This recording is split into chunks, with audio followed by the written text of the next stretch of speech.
Good afternoon. I am now using my vacuum cleaner, and this is being powered by my power inverter.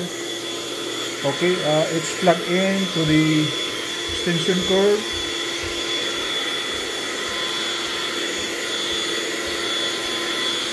So the energy being used by this vacuum cleaner is a free energy coming from my solar panel.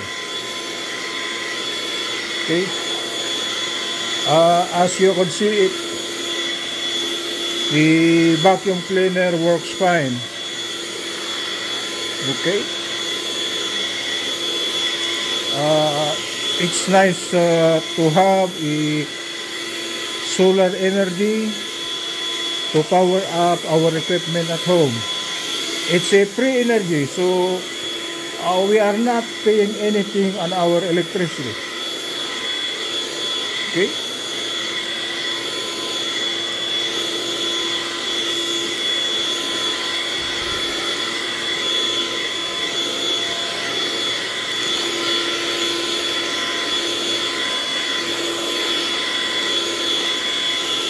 it's a free energy. Okay,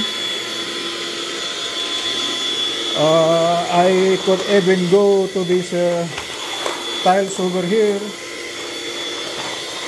and do some cleaning using the power from my solar panel. It's a free energy.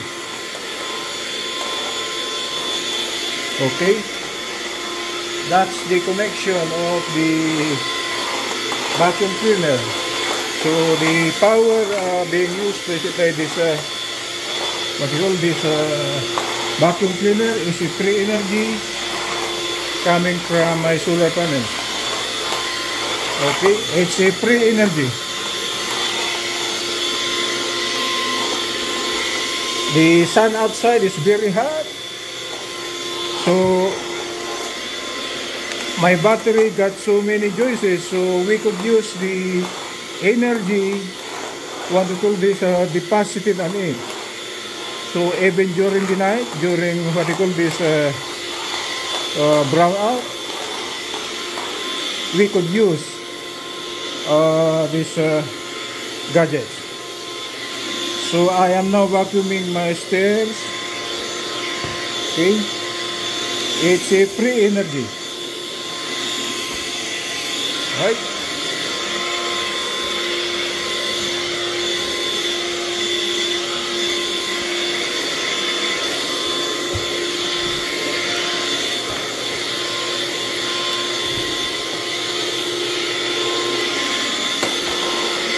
That's it.